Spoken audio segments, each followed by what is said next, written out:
Al is back, and he's helping the New York Times. Again, Steve, it's AI, not Al.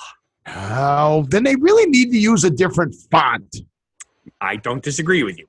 So I picked a story for you today. Well, I appreciate that, Scott. Thank you very much. The story's all about technological advances that could end animal farming. So what? But it's also about being whole food plant-based. Yes, and they say it will take about 2 decades to adopt it. Well, okay. I'm sure I'll have you converted before that. I'm already perverted. I mean, no, you will have to see about that. Oh, perverted before that? No, you will be. But here's what could happen in the next 2 decades. Maybe SpaceX will crash one of their new low-orbit satellites on us. Well, they want to launch 1,500 of them, so it could happen. Welcome to What Happened to the World Today. I'm Steve. And I'm Scott. And this is the tale of how bad life decisions led to a YouTube show. Yes, I had to read your lips to make sure I got it right. Yeah. And we're going to talk about what we've noticed is going on in the world today. Scott has been out taking pictures, apparently, and I have not. So I'm going to have to go out and start taking new pictures because that is a awesome looking. The lights shined. Shiny. The lights on the tree from the headlights of your vehicle are pretty darn cool. It does make it look good. It looks like it's reaching out, tickling your head, though. It does. I'll put a tree on mine too. Wait. Here. Now I have a tree. That's just weird. Those are bushes. And more road. Still tired. Still tired. 8 weeks. 8 weeks of running as fast as you can, baby. You're going to run as fast as we can. Hey, let's go to the Caribbean or maybe Mexico, which is technically, no, that's the Atlantic side, I think. I can't remember. In March. That'll be our vacation. Oh, okay. We will march into, we'll do a cruise or something. I don't know. Hopefully I'll have some of the bills paid off from being. Yeah, theoretically, we're supposed to be going to a wedding or something. I'm already married. No, Susie was invited to attend a wedding. Okay. I was like, so we'll just. I'll get remarried by Elvis. I'm good with that. Or I get remarried by whom else? Who else would be fun? I don't know who else they have for something. I can marry you as a gorilla. Yeah, but I wouldn't want you to bring the gorilla thing to the Caribbean. But that'd be fun. I do have my Elvis suit still. Yeah, well, I'll get a real Elvis. You can just come and enjoy it. I am a real Elvis when I'm in a suit. Thank you very much. Thank you very much. Yes, peanut butter and banana sandwiches. Speaking of historical things of the past, like Elvis. Oh, yeah, because this Al guy is doing it again. I know, it does look like Al, doesn't it? It is Al. It's AL. No, it's AI. It's capital I. Capital I has a thing on the top and a thing on the bottom. It should. It really should. But the font that they use for these does not, which is really dumb. It always looks like Al. It looks like Al. Capital A, small L. It looks like Al. So Google went and hired Al to help the New York Times digitize 5 million hysterical photos. They are pretty funny. They are. But I want to know, why did they say 5 million when the New York Times doesn't even know? They estimate it between 5 and 7 million photos. Right. So they have this place down in the basement of the New York Times, unlike the place at the basement of the Chicago Tribune. Do you know the name of the place and the basement of the Chicago Tribune? Isn't that the WGN studio? Billy Goat Tavern. Oh, yeah. I forgot about that. See, you got to remember, you were more the Chicago guy. I was the country guy. I know, but everybody, knows it from, quote, Saturday Night Live, even though that's not where he got it from, Sam Cianis. Even though you say that he came into your place and took it from there, Dan Aykroyd says no. And Bill Murray say no. Was it Dan Aykroyd or Bill Murray? I don't remember if it was both of them or not, but they say no, it was just a compilation of all of the restaurants and stuff like that from Second City in Chicago. That style of Greek-owned restaurant. But the New York Times, now they have this place called the Morgue where they've stuffed every picture that has ever been in the newspaper. Yes. And when we say pictures, we mean actual pictures. Photographs. All right. So okay. Here's the first thing. It doesn't say whether this room is some kind of special air or sealed or climate controlled or whatever. But I got old pictures, and you know what? They aren't holding up so well. Well, that's because those are Polaroids. Polaroids do not last. No, these were regular pictures. These were pictures. And really? They were, yeah. Well, pictures of my grandfather and that coming. They say these are back to the 19th century, and my grandfather came over from Poland. Yeah. They had pictures of his wedding. But don't forget, his wedding pictures. Their pictures came from professional photographers who probably use better quality everything. They use better quality at the New York Times than the guy who did the wedding photography for my grandfather? I don't think so. I'm just amazed that they have pictures back to 19 that don't exist anywhere else in the world, no copies or anything, not digitized. But Google is going to use AI, artificial intelligence, to digitize them and put in scan in all of the handwritten notes that are on them, like what they were in or what global they were in, stuff like that. It is pretty cool because there's one of the pictures of the show is Penn Station in 1942. Yeah. And the clippings on the back, it's really cool, all the stuff. Right. Talk about what was going on at the time and all that stuff. But, this just goes to show you how big data is becoming part of our life. And the next big company that comes out will have to do with big data. Yes. Taking all this data, organizing it on your computer, because you get stuff all over your computer that you can't find or keep track of. Yeah, it's terrible. So whoever can come up with that solution will be the next big company.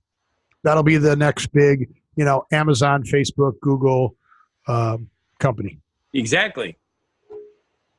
But you know what else has some serious technology advances right now that you probably get a kick out of?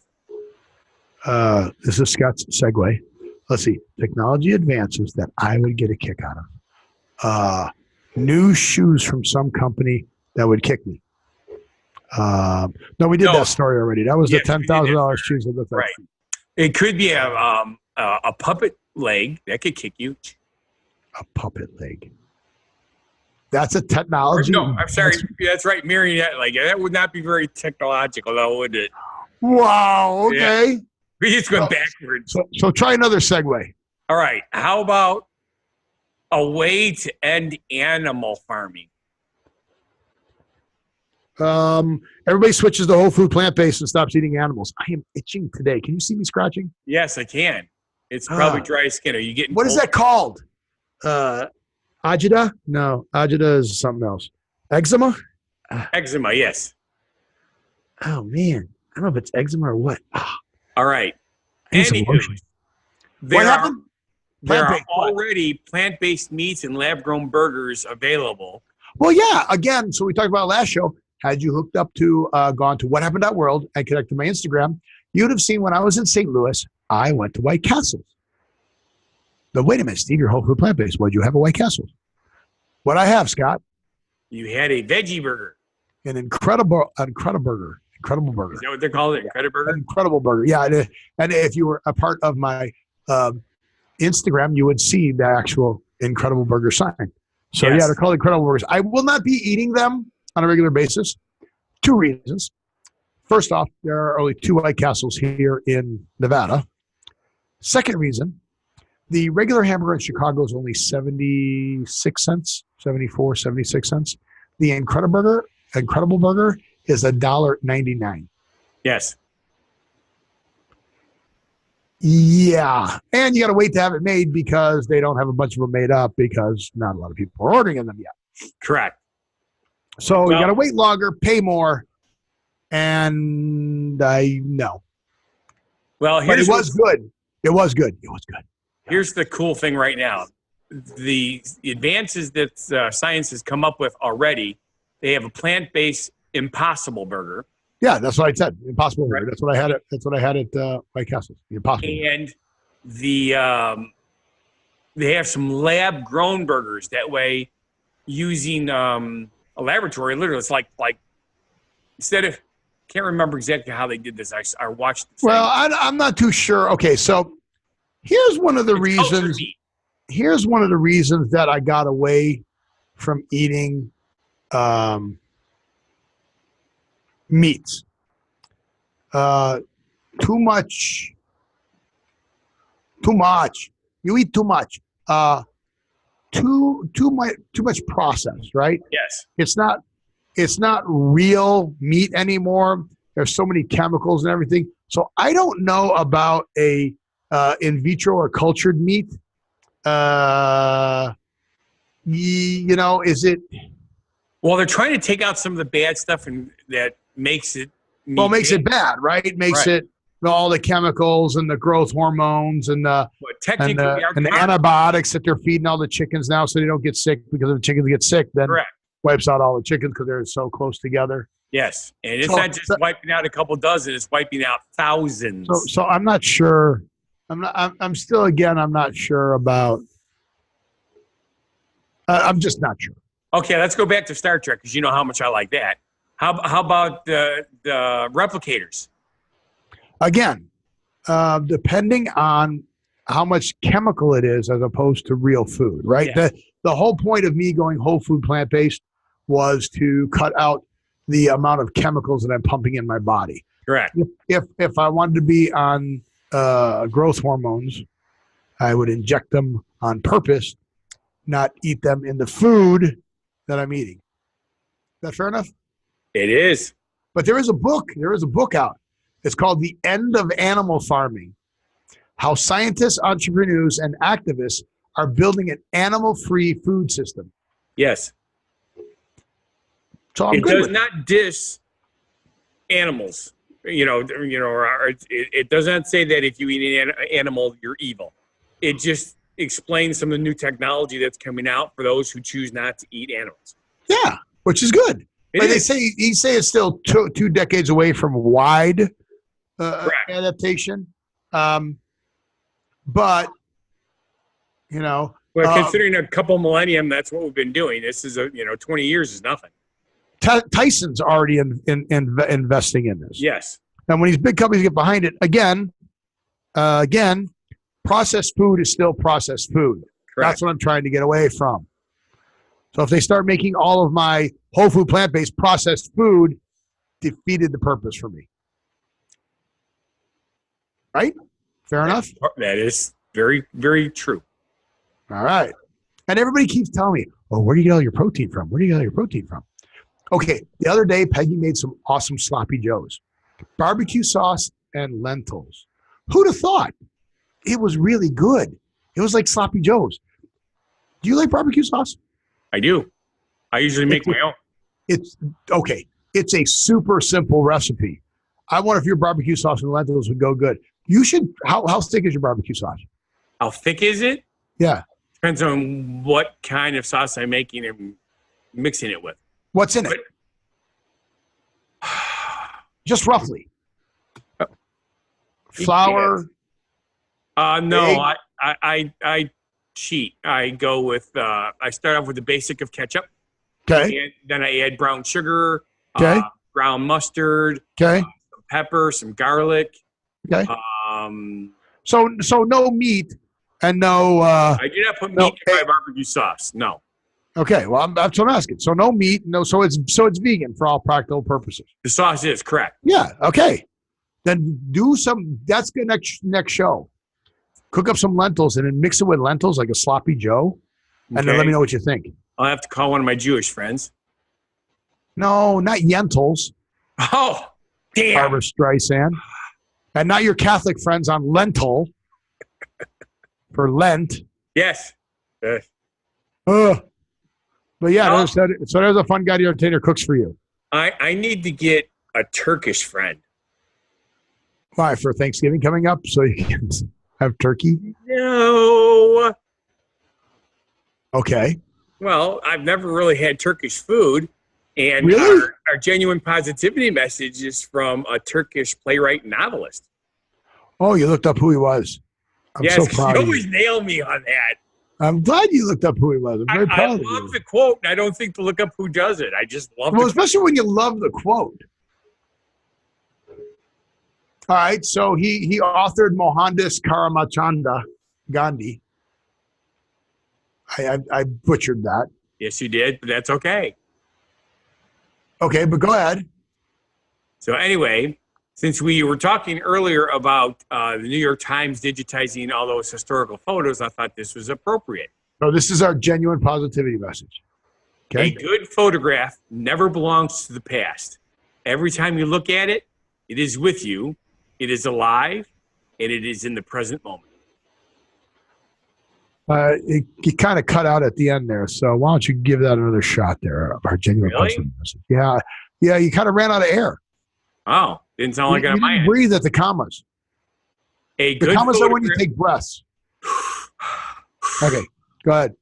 A good photograph never belongs to the past.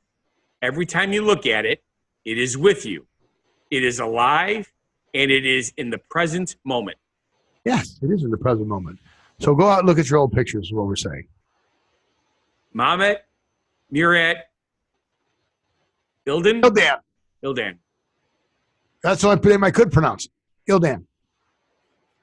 So thank you for that positive message. Yes, pictures are important. Pictures often do bring back memories and stuff like that.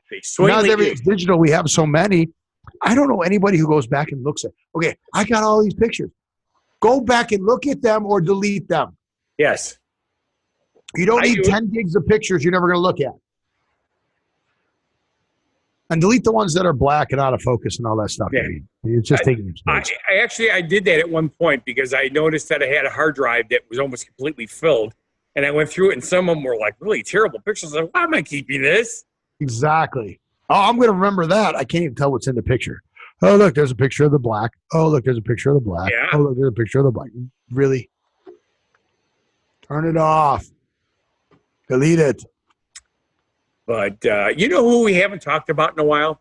Space travel. Who's going to space now? Well, it's not who's going to space now.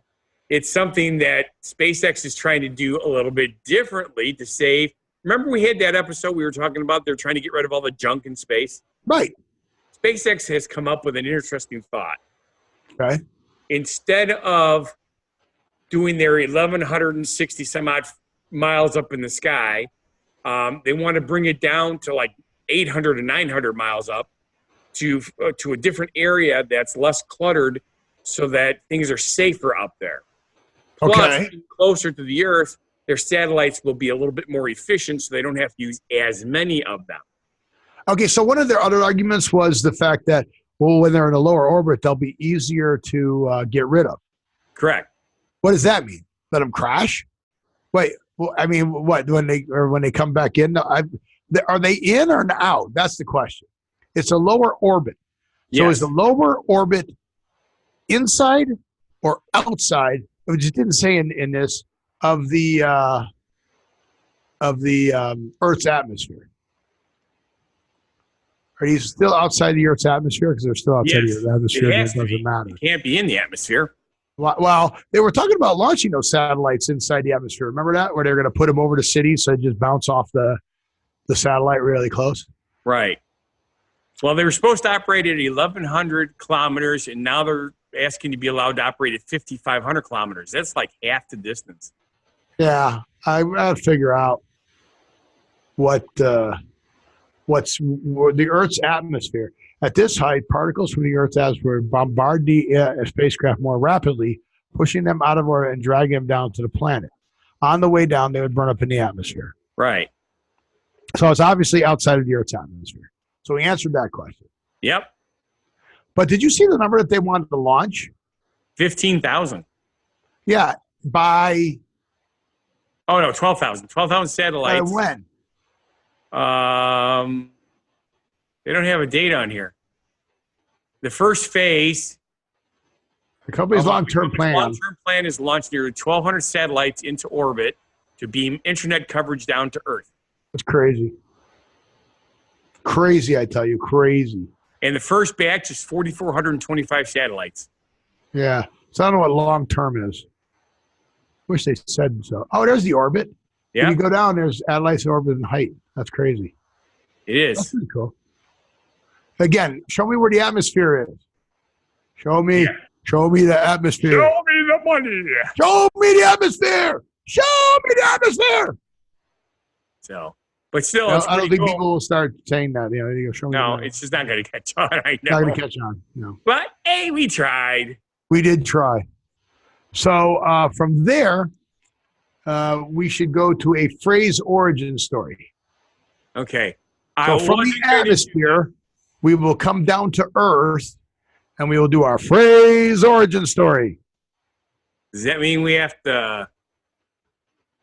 Oh, you know what it means? I don't know what it is. Oh, I say phrase origin story, and you're supposed to read the phrase origin story. So I go phrase origin story, and it appears underneath me on the little thing because you put that title right in there, about here? and then you say what it is. So phrase origin story. Let your hair down. I did. No. You didn't let your hair down. Your I did. hair let you down. My hair slipped to my chest, and my chest slipped to my stomach. Yes. I let my hair down. No, but anyway, it means to relax or be at ease. Okay. Right? Where do you think it came from? Because I love the stuff you come up with. It came from the thing Rapunzel, let your hair down. And ooh, I like that one. That's good. And the only way that she could escape from her captors or her trap situation was to let her hair down. So it was a way of escaping. Okay. No, nice try. Okay, it's a song.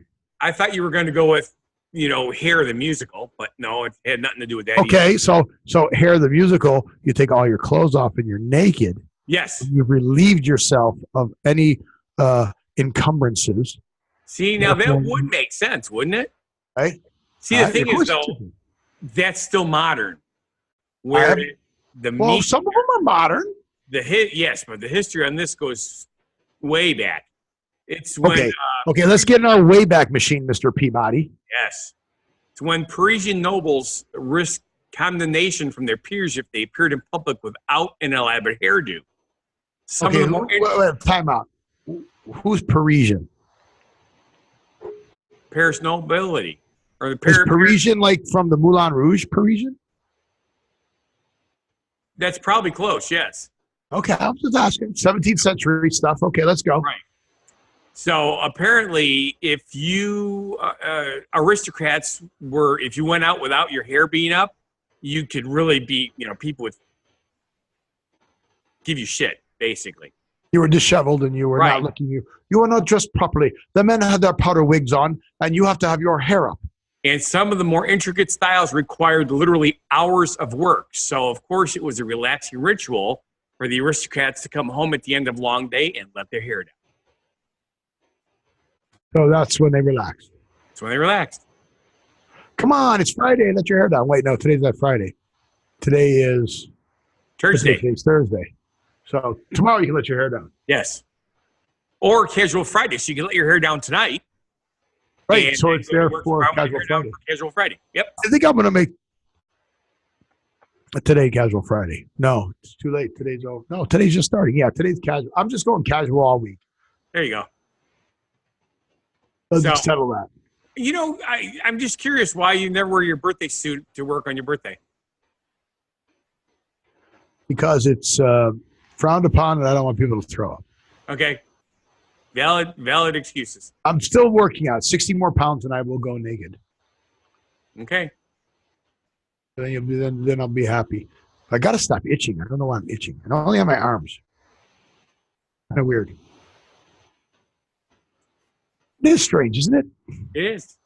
Well, with that thought, I want to say thank you for watching. And if you feel our show is not a bad life decision, then please subscribe, watch our other shows and channels. Go to whathappened.world.